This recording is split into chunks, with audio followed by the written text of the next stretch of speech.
La labor de una matrona es acompañar a la mujer, teóricamente, en todas las etapas de su vida sexual y reproductiva, desde la menstruación hasta la menopausia incluidas, ¿no? O sea que incluso casi desde niña, desde adolescente, una mujer podría ir a su matrona de centro de salud, a la consulta, para hacer pues, una valoración, por ejemplo, del deseo anticonceptivo, para hablar de su menstruación, a nivel de control de salud. Y según avanza la historia de vida de la mujer, también para controles de prevención de cáncer de cérvix, hacer esas citologías de cuello de útero, que también nos encargamos las matronas.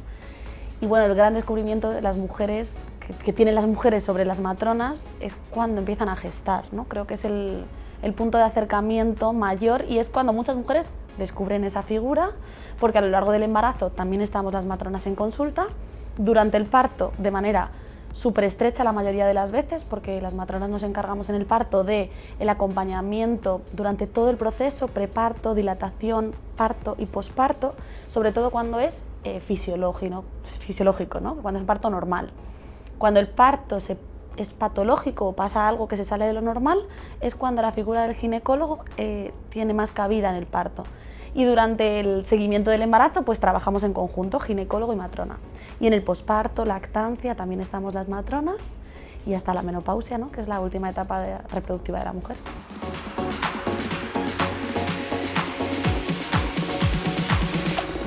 Yo pienso que quiero ser matrona antes de saber que las matronas existen. Es verdad que desde pequeña siempre me ha llamado muchísimo la atención las mujeres embarazadas, ¿no? Me asombraba. De hecho, hay una cosa curiosa que creo que no he contado nunca, que es que me gustaba ver las mujeres embarazadas con peto, porque era para mí muy curioso, ¿no? Dos personas en el mismo cuerpo y ya me parecía fascinante, pero yo era muy pequeña, simplemente me llamaba la atención. Según fue pasando el tiempo, me llamaban también mucho la atención los bebés, las mamás, la crianza. Siempre he estado como muy cerca de esto.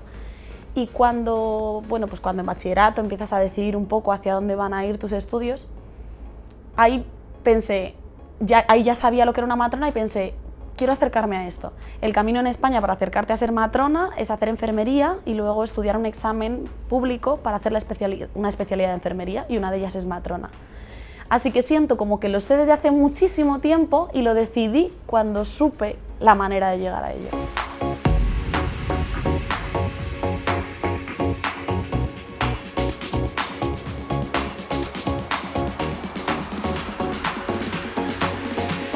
Es fascinante el embarazo en todos los sentidos, de los cambios físicos, psicológicos, y que es un proceso súper trascendental, ¿no? Para las mujeres. Y es verdad que lo más evidente es la tripa, ¿no? Yo la verdad que a veces hablo con mis amigas, es que parece que embarazarse es, te crece la tripa, coges a un bebé y él ya pasó. Y no, ¿no? El cuerpo de la mujer se transforma para siempre. De hecho, después de la maternidad eres 2.0 y cambia también el cerebro.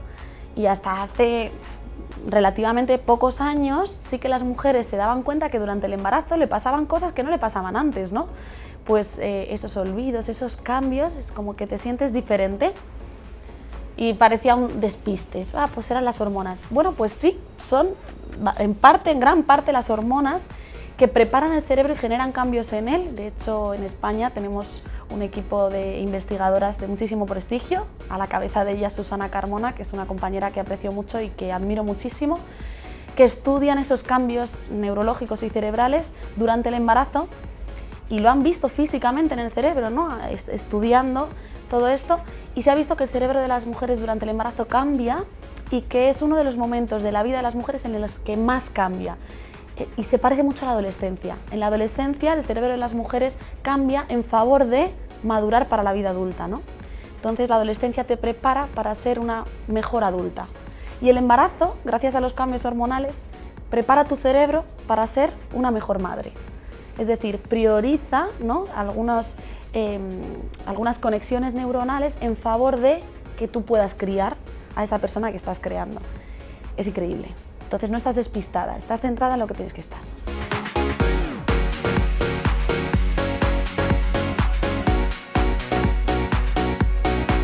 Yo a priori no decido publicar mi libro, sino que es una oportunidad que me llega, y cuando me proponen escribir un libro, me genera cierta inseguridad, el síndrome de la impostora, no sé si lo conocéis, pero es algo que vino a mí a visitarme y dije, ¿estás segura de que tengo que ser yo quien escriba el libro?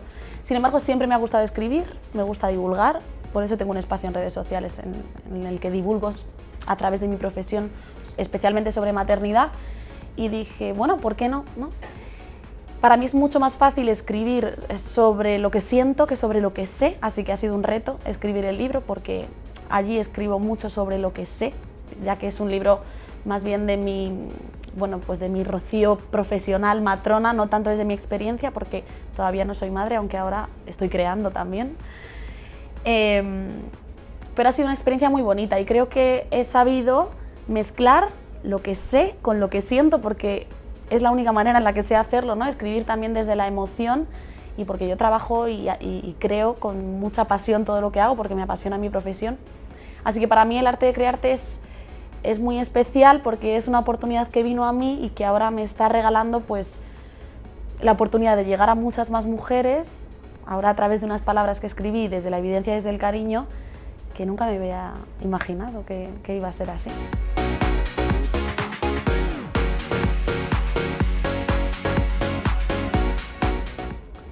El miedo al parto es el temazo de la preparación al parto. Cuando viene una mujer a consulta, siempre en el control de embarazo siempre le pregunto, ¿has pensado en el parto?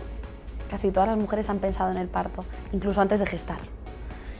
Y cuando piensan en el parto tienen unas expectativas un poco negativas. Creo que socialmente está un poco negativizado el proceso y que estamos alejadas del parto. Mi abuela cuando parió había visto parir a otras mujeres, porque había visto nacer a sus hermanos incluso.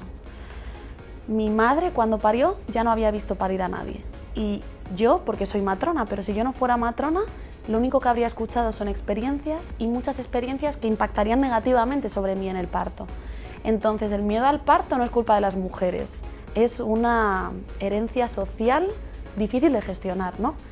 Y además es algo tan físico y estamos tan desconectadas de nuestra parte mamífera que el embarazo es un buen momento para reconectar, para aprender a confiar y para crear nuestra propia experiencia. Yo le digo a las mujeres, bien, las sensaciones que tienes respecto al parto no es por lo que has vivido, es por lo que te han contado.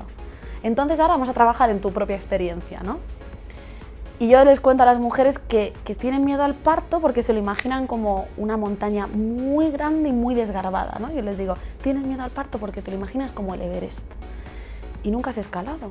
Entonces, ¿cómo te vas a ir con una mochila al Everest a escalar si nunca has escalado y esa gran montaña? Pues da miedo, ¿no? A cualquiera le daría miedo, vértigo y la sensación de que no vas a llegar a la cima. Sin embargo, todo el mundo te cuenta que desde la cima las vistas son espectaculares y yo digo, pues eso sí es cierto. Cuando tengas tu bebé, las vistas van a ser espectaculares, pero el camino no es escalar. El camino se parece más a andar y el parto se parece más al Camino de Santiago. Entonces, yo les animo a imaginarse el parto en diferentes etapas y que cada una de ellas se camina, y caminar sabemos todas.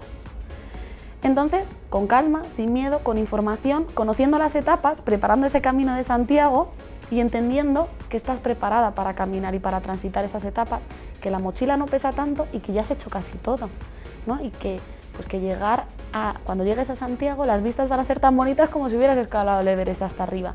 Entonces, el parto hay que verlo en diferentes fases, desde la confianza, pues quizás el parto comienza rompiendo la bolsa o con contracciones, que estás preparada para ese momento porque lo vas a saber identificar y que después irán sucediendo cosas que vas a poder ir tomando decisiones para encontrar el confort, para ubicarte, para fluir, ¿no? Y que vas a estar acompañada y eso va a hacer pues que no sea la montaña tan desgarbada y que vayas avanzando de fase en fase hasta conocer a tu bebé, que es increíble, es un momento de la vida muy trascendental.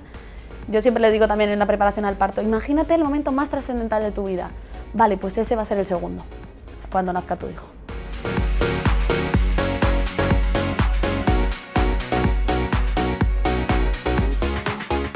Creo que es importante darle la información a las mujeres para que puedan tomar ciertas decisiones que a lo mejor no toman porque no saben que las pueden tomar, ¿no? Y para eso, pues, hay que dejar en sus manos, como darles la mano, mejor dicho, ¿no? En el camino de la maternidad y del embarazo, para que vivan el embarazo con consciencia y para que tomen decisiones desde la información.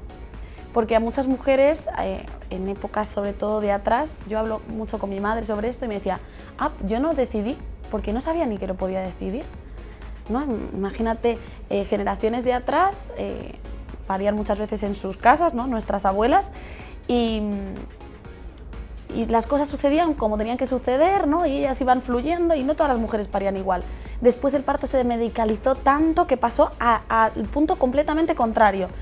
El parto estaba en manos completamente de los profesionales y todo lo decidían ellos. Y ahora estamos recuperando un poco, ¿no?, ese poder de la decisión que debemos tener las mujeres. Es un impacto grande en nuestro cuerpo, es un proceso bastante fisiológico y los profesionales debemos acompañar y empoderar a las mujeres para que tomen esas decisiones, porque las pueden tomar, porque no todos los procesos son iguales, ni siquiera todos los embarazos, ni todas las mujeres quieren lo mismo a lo mejor.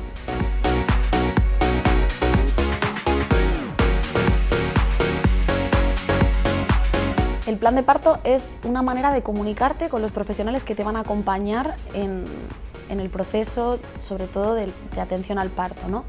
Yo recomiendo hacerlo porque es una manera de expresar tus deseos, tus preferencias. Por supuesto, el parto no sabemos muy bien cómo va a suceder. Esto es algo que yo no sé yo ni para mí ni para nadie. Lo que sí sé es que ante ciertas situaciones hay cosas que me gustaría o que deseo que fueran, como por ejemplo, estar acompañada, en mi caso, por mi pareja. Eso lo tengo clarísimo, ¿no? O ciertas decisiones respecto a cuando nazca el bebé, pues me gustaría que no hubiera separación o la mínima posible, ¿no?, entre el bebé y yo. O me gustaría lactar o no, y me gustaría empezar a lactar en las 2 primeras horas. Son decisiones que tienen que tomar las mujeres y que los profesionales tenemos que conocer para apoyarlas. Yo muchas veces digo que acompañar a las mujeres, que estoy allí para asegurarme que todo fluya, ¿no?, que soy como los socorristas. Lo mejor es que no haya que hacer nada, porque eso es que todo va fenomenal. Y si hay que hacer, allí voy a estar. Y también me siento un poco como la defensora de sus prioridades, de sus deseos.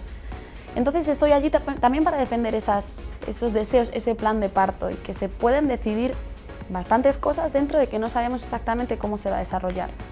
Entonces yo recomiendo elaborar un plan de parto con una matrona durante el 3er trimestre, habiendo recibido previamente información sobre las distintas etapas del parto, para poder ir teniendo prioridades, que esas prioridades pueden cambiar, ¿no? Por ejemplo, sobre el alivio del dolor. Tú puedes decir, pues creo que mi prioridad sería utilizar o no utilizar la epidural.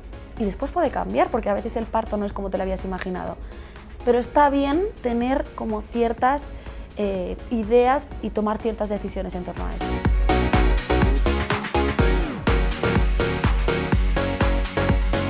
Lo imprescindible: la confianza, la información, la fluidez y las herramientas que te vayan a ayudar para vivir tu parto desde una experiencia positiva. Por ejemplo, eso puede ser tu acompañante, es lo imprescindible para el hospital. Lo imprescindible para esa típica bolsa física o esos preparativos previos al parto, respecto al bebé, la silla del coche, porque sin eso no vuelves. Y todo lo demás, bueno, pues algunos bodys, algunos pijamitas, pero sin silla del coche no volvemos. Y para la mamá, imprescindible que la ropa de vuelta del hospital siga siendo de embarazo. Y esto hay que contárselo a las mujeres, ¿no? Cuando sales del hospital tienes una tripa de embarazada como de 6 meses, incluso 7, y es normal. Entonces, no invito a las mujeres a que se lleven ropa que no les cierre antes de salir del hospital, porque es un poco shock y no hay necesidad de vivirlo. Así que ropa de embarazada para salir del hospital y salir cómodas, que es la super prioridad. Y cosas imprescindibles también, bueno, pues la documentación, la historia clínica que hayas tenido durante el embarazo y pues el aseo, ¿no?, tanto para la mamá como para el acompañante.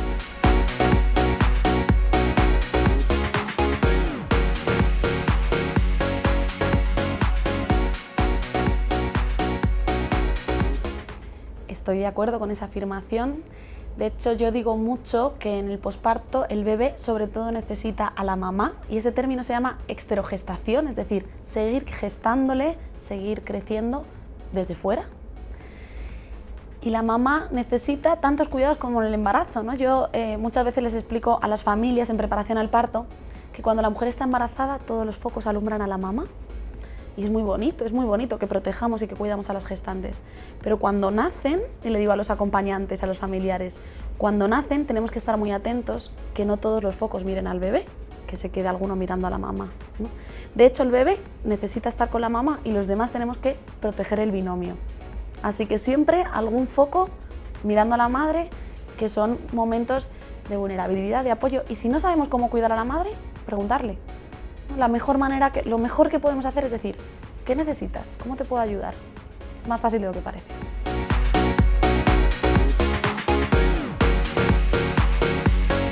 Bueno, no tanto una idealización, creo que las mujeres vivimos la maternidad desde puntos muy diferentes, porque la maternidad te puede pillar en la vida en situaciones muy distintas y que hay tantas maternidades como madres, ¿no? Tanto desde la búsqueda de embarazo, durante el embarazo, después del embarazo, la crianza. Hay muchas situaciones familiares, muchas maneras de ver la vida. Puede que haya mujeres que miren la maternidad romantizándola y entonces generen unas expectativas que después a veces como que les pasen por encima, y otras que el realismo de la maternidad les asuste tanto, ¿no?, que incluso lo retrasen por miedo. Entonces, bueno, creo que hay muchas maneras de mirar la maternidad y vuelvo a invitar, igual que con lo del miedo al parto, a que cada mujer viva la maternidad intentando generar la experiencia sin vivir en las experiencias de los demás. Es muy bonito escuchar a otras mujeres su manera de maternar, pero nunca que traspase nuestra experiencia, ¿no? Saber que esa es su experiencia y que yo la he escuchado y quizá en algún punto de la mía me sirva, pero no más allá, ¿no? Hay que permitirse vivir la nuestra.